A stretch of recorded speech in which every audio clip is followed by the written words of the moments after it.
नमस्कार। इन खबर में आपका स्वागत है। मैं विद्याशंकर तिवारी हूं और हमारे साथ हैं retired major general GD Bakshi साहब। बात करेंगे पाकिस्तान के संदर्भ में, बिना किसी भूमिका के पाकिस्तान मानेगा कैसे। पाकिस्तान केवल जो है शक्ति की भाषा समझता है, क्योंकि पाकिस्तान में असली हुक्मरान उनके सिविलियन नहीं, उनके फौजी हैं। फौजी डंडे की भाषा बहुत अच्छी समझते हैं, क्योंकि वो उनका पेशा है। तो लातों के भूत बातों से नहीं मानते। मेरा ये सुदृढ़ विचार है कि अगर आपको पाकिस्तान से डील करना है तो आपको पाकिस्तान से उस भाषा में बात करनी होगी जो पाकिस्तान की फ़ौज को समझ आती है। चलिए, पाकिस्तान की फ़ौज को समझ में आती है शक्ति, पाकिस्तान के फ़ौज को समझ में आते हैं ईंट का जवाब पत्थर से।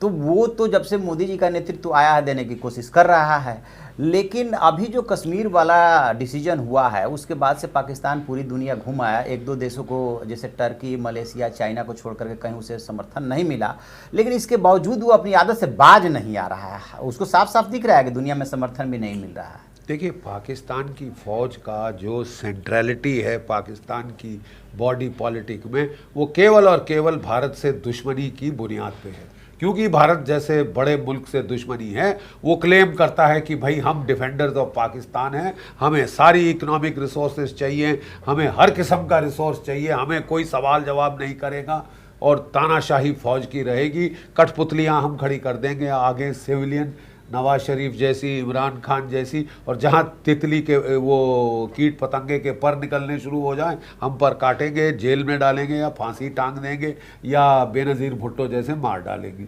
तो साहब, ये जब तक पाकिस्तान में फौजी हुक्मरान हैं, ये बाज नहीं आने वाले। ये केवल और केवल आपने फौजी हुक्मरान की बात की कि हाल में जो कमर जावेद बाजवा हैं, उन्होंने कई मीटिंगें ली हैं, उसके बाद उनके साथ हर विदेशी दौरे पे जाते हैं। तो क्या फिर से जो है तख्ता पलट की कुछ बन रही, क्या वहाँ गुंजाइश? देखिए, इमरान खान साहब इलेक्टेड प्राइम मिनिस्टर नहीं है, वो सिलेक्टेड प्राइम मिनिस्टर हैं। फौज ने उनको चुन के वहाँ बिठाया, उनके सारे प्रतिद्वंदियों को जेल में डाल दिया। नवाज शरीफ साहब जेल में हैं, बिलावल भुट्टो के वो दादा जो हैं वो सब लोग जेल में हैं, उनके पिताश्री। तो पूरा मैदान साफ कर दिया इसको बनाने के लिए प्राइम मिनिस्टर, क्योंकि ये उनका मोहरा था। और ये मोहरे की उन्होंने दुम मरोड़ के बाजवा साहब ने 3 साल की एक्सटेंशन ले ली है। अब उन्हें लग रहा है कि हमारी पॉलिसीज़ की वजह से ये जो मोहरा है ये कमज़ोर पड़ता जा रहा है, तो उसको एक्सपेंडेबल समझ के उठा के ऐसे फेंकेंगे जैसे दूध में से मक्खी निकाली जाती है। और कोट लखपत की अगर जेल में बेचारे इमरान खान साहब पहुँच गए अपने मियाँ नवाज शरीफ जैसे, तो मुझे तो कोई हैरत नहीं होगी साहब। और जो सारा बिल्डअप पाकिस्तान में है, वो ट्यूटोरियल्स ले रहे हैं जनरल बाजवा साहब इकोनॉमी पे। जी। अब वो कब से इकोनॉमिस्ट बन गए, बिजनेसमैन बन गए, मुझे नहीं समझ आया। लेकिन वो इकोनॉमी पे पूरे बिजनेस वालों को बुला के ट्यूटोरियल ले रहे हैं कि ये इससे नहीं संभलेगी, हम संभालेंगे, ये तो मुखौटा है मोहरा। वो इमरान खान का तब तक इस्तेमाल करेंगे जब तक कन्वीनियंट है।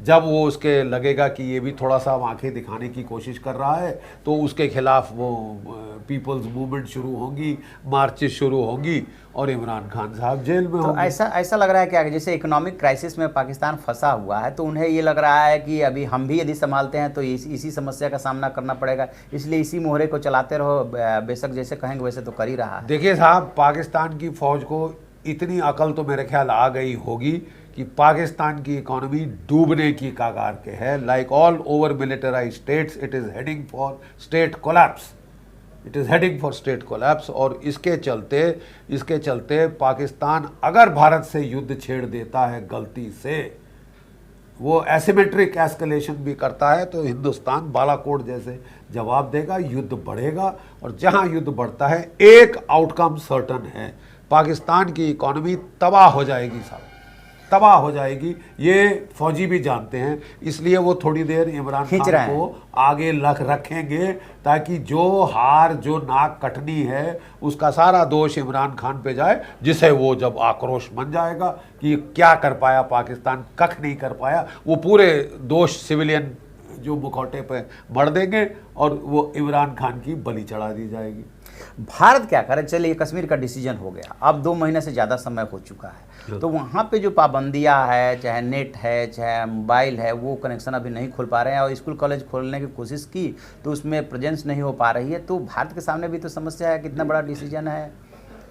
वो आ जाएगी। पिछले 30 दिनों में जितनी शांति हमने कश्मीर में देखी है उतने पिछले 30 सालों में नहीं देखी, क्योंकि पहली बार वहाँ पे adequate force level, troop level लगाया गया।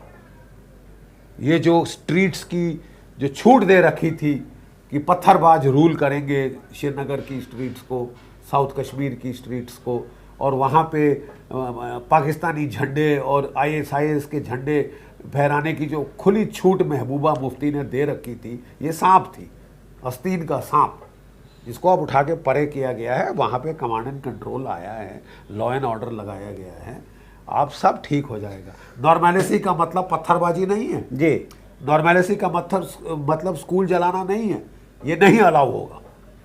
और उसके लिए जितने भी ट्रूप्स वहाँ रखते हैं तो हम रखेंगे।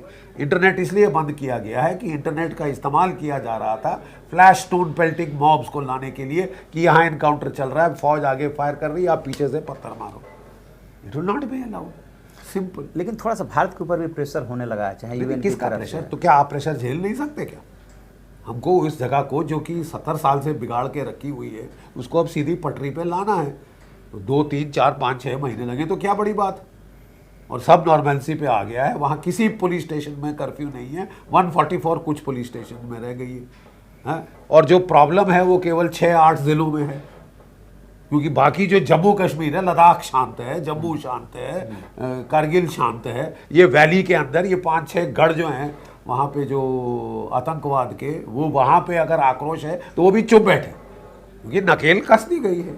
तो नकेल कस के रखिए ना साहब। अच्छा, आप क्योंकि हमारे यहाँ चें शुरू हो जाती है, हटाओ फौज, हटाओ फौज, और ये तबाही मचती है फिर। जब तक फौज की जरूरत है उसको रखिए, जब तक पुलिस की जरूरत है एक्स्ट्रा पुलिस की रखिए। Law and order has to be maintain, ये प्राथमिकता है किसी भी सरकार की, लोगों की जान सुरक्षित रहे। पत्थरबाजों को फ्री रन देना नॉर्मेलिटी नहीं है, और वो ऐसी नॉर्मेलिटी नहीं आएगी। अच्छा, आप कारगिल युद्ध में भी शामिल थे, उस समय की जो परिस्थितियां थी और जिस तरीके से आप लोगों के ऊपर रिस्ट्रिक्शंस था कि किसी भी सूरत में बॉर्डर को क्रॉस नहीं करना है, उन रिस्ट्रिक्शंस में आप लोगों ने अच्छा काम किया था।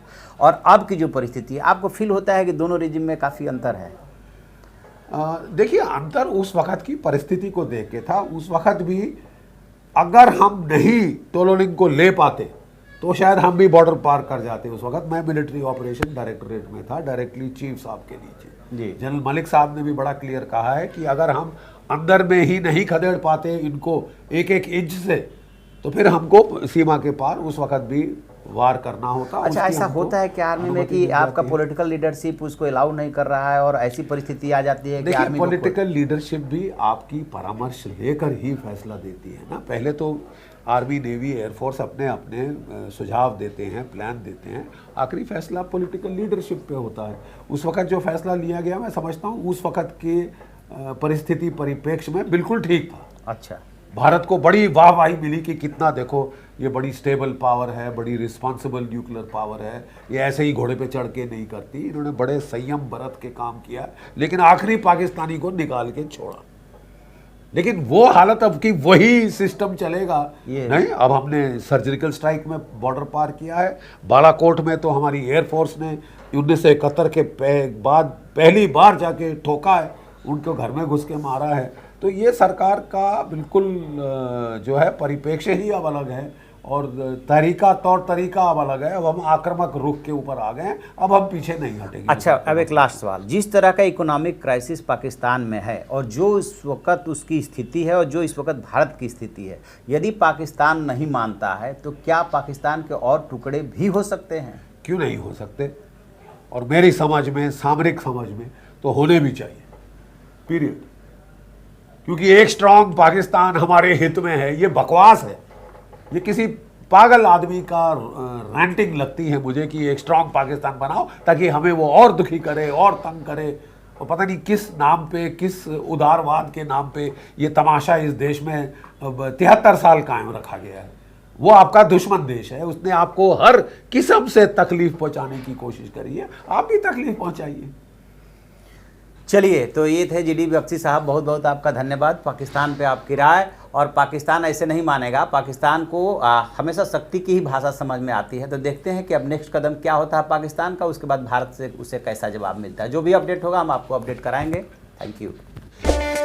इन खबर चैनल को सब्सक्राइब करें और बेल आइकन दबाना ना भूलें।